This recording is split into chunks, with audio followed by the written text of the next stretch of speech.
खामोश लहरें कभी कभी तूफान का रूप ले लेती हैं और ऐसा ही देखने को मिला है यूपी की सियासत में। यूपी की सियासत में 4 बार की सीएम रही मायावती, जो दलित समाज के लिए किसी भगवान से कम नहीं है। उनका पूरा राजनीतिक कैरियर खत्म हो चुका था। लोग उत्तर प्रदेश में मायावती का नाम लेना पसंद नहीं कर रहे थे। सभी नेता जिनकी पार्टी में कोई औकात नहीं थी, जिनको जीरो से लेकर के मायावती ने हीरो बनाया, उन सब ने मायावती का साथ छोड़ दिया। लेकिन अब समय की बाजी पलटने वाली है और मायावती फिर अपने वही तेवर और वही क्लेवर में नजर आने वाली है। इस बार बसपा सुप्रीमो मायावती ने ऐसा मास्टर प्लान बनाया, क्योंकि अभी बीते दिनों मायावती के कार्यालय में एक गुप्त मीटिंग हुई, जिसकी खबरें अब सामने आने लगी हैं।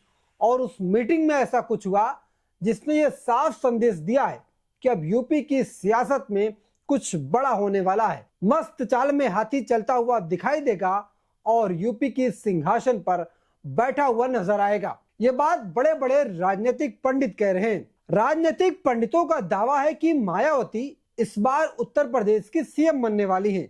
अखिलेश यादव और सीएम योगी आदित्यनाथ की अब फिर घर वापसी होने वाली है और योगी आदित्यनाथ अब गोरखपुर में नजर आएंगे, क्योंकि मायावती की जो चाल है, जो हाथी की चाल है, उसने अब धीरे धीरे अपने कदम को आगे बढ़ाना शुरू कर दिया है।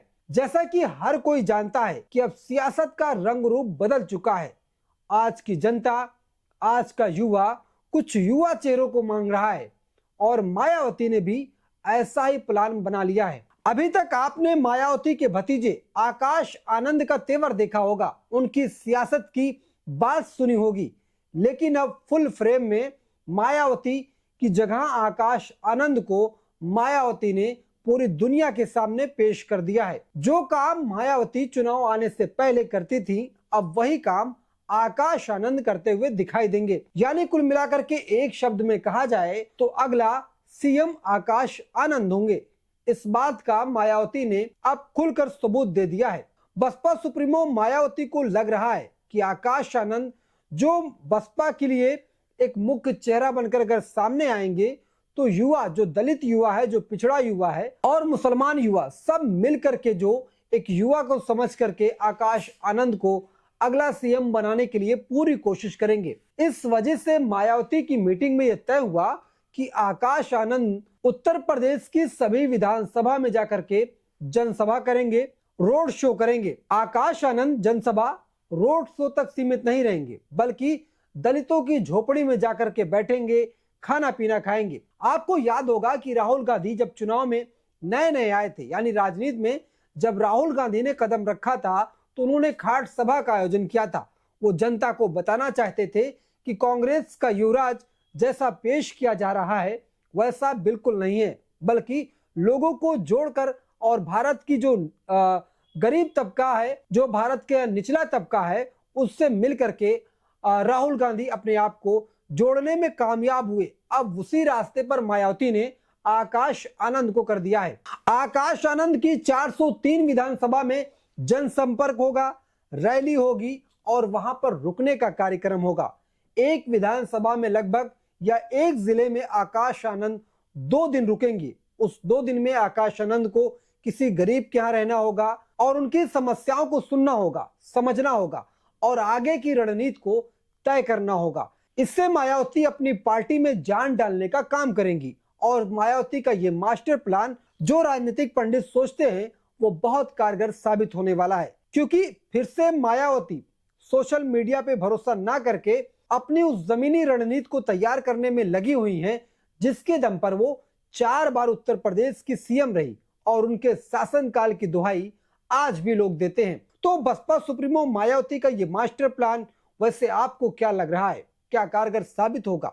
क्या आकाश आनंद बसपा सुप्रीमो मायावती की जगह ले पाएंगे? क्या आकाश आनंद के अंदर वो काबिलियत लगती है जो मायावती के अंदर है? क्या उत्तर प्रदेश की सियासत के लिए आकाश आनंद परफेक्ट है? बहुत सारे सवाल हैं। आपको क्या लगता है?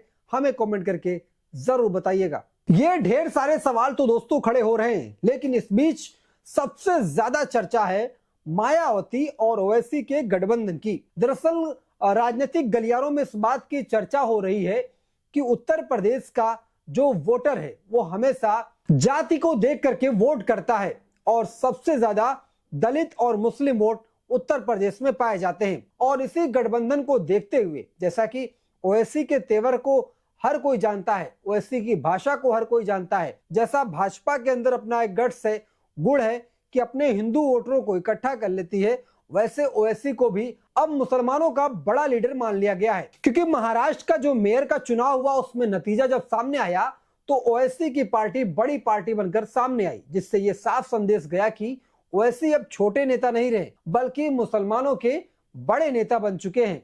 और इसी वजह से लोग कयास लगा रहे हैं कि मायावती की पार्टी और ओवैसी की पार्टी में लगभग बातचीत कंप्लीट हो चुकी है और कभी भी ऐलान किया जा सकता है कि उत्तर प्रदेश की सियासी सफर में मायावती और ओवैसी साथ में चुनाव लड़ेंगी। अगर ऐसा हुआ तो सबसे ज्यादा नुकसान किसका होगा, आप हमें आकलन करके बता सकते हैं। वैसे अगर इस मामले को गहनता से देखा जाए, समझा जाए, तो राजनीतिक जानकार कहते हैं सबसे ज्यादा नुकसान अखिलेश यादव का होगा, क्योंकि अखिलेश यादव को मुस्लिम वोट जो है आंख बंद करके मिलता है। ऐसे में अगर मायावती और ओवैसी का गठबंधन होता है तो अखिलेश को मुसलमानों का वोट बिल्कुल नहीं मिलेगा, क्योंकि मुसलमान अखिलेश यादव को अपना सबसे करीबी मानता है और यही मुस्लिम वोटर सबसे पहले मायावती को वोट किया करता था। इस वजह से मायावती उत्तर प्रदेश की 4 बार सीएम रह चुकी हैं। दलितों का वोट और मुसलमानों का वोट और पंडितों का वोट से, यानी 3 जातियों को लेकर के मायावती हमेशा से उत्तर प्रदेश की राजनीति में सक्रिय रही हैं। जैसा कि आपने अभी हाल ही में देखा होगा, बॉलीवुड में एक मूवी आई थी और उस मूवी को लेकर के बड़ा हंगामा हुआ। मूवी का टाइटल था घूसखोर पंडित, जिसको एक पंडित नहीं बनाया, मनोज वाजपेयी उसके मुख्य किरदार थे।